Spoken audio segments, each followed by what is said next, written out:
everyone, I am Bhumika Atote from TYAIDS. Today I will take about the topic machine learning called boosting algorithm. Boosting is a way to make prediction more accurate. It's work by using many small models. We can name weak model, but each model is very smart. But when they put together, they become a strong model.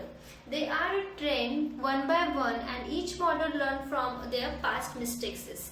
So we are going to start. What is the firstly boosting? So in this diagram we can see boosting is the method to use many models to solve a problem. This is called a assemble method. It's train model step by step. Its first model tries to make prediction. The second model is look to mistake, but the first model tries to fix them, and this continuously again and again. We saw in this diagram the first model, second model, and third model, and this method is going to continuously. Boosting pay more attention to make hard question and where the mistake were earlierly. The error reduction, the focus learning to the harder to predict sample to the accuracy. The next is problem in boosting. Here is boosting is helps to, but it's also some problems is like overfitting, slow and outliner. The overfitting risk is the boosting may cause overfitting or noisy data. If their data is noisy or has wrong values, boosting may learn to wrong things and error like mistake error. And slow boosting takes some more time because it trains model one after other.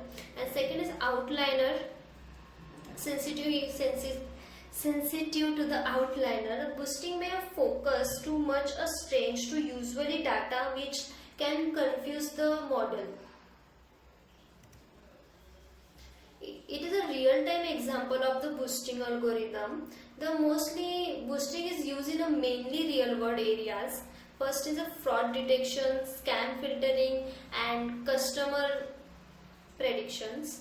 And first is fraud detection. The banks use in a find fake or wrong transition.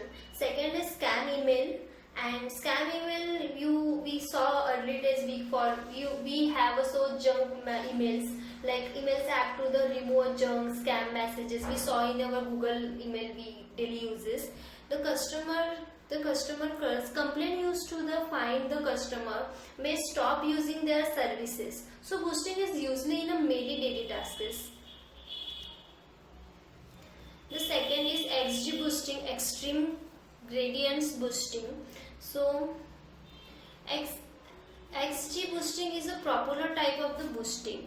It's work with the big data and it is fast and gives more result. It also has the setting to reduce overfitting, and that's XGBoosting used to many data scientists.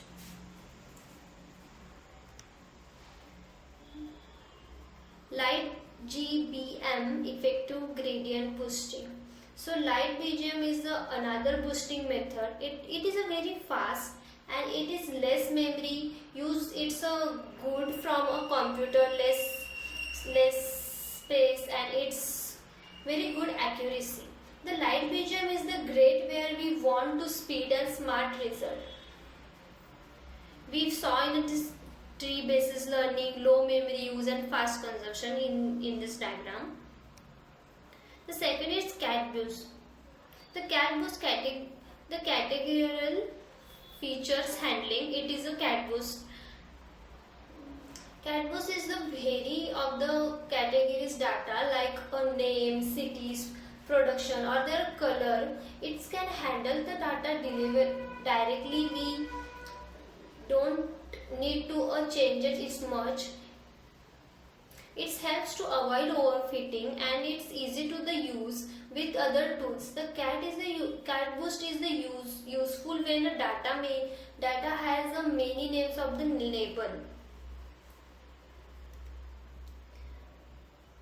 The second is particular application and feature trendings. The future trendings is used in a healthcare, financial and future development. In a healthcare to predict diseases and suggest the treatment. It's very useful in the future because nowadays we saw a prediction level is sometimes wrong or right also, but in the boosting algorithm we can find the disease and their treatment also. And the financing is the risk assignment and auto trending to check risk and the smart trending. In the future, boosting will become a faster, earlier to use and will work in a deep learning.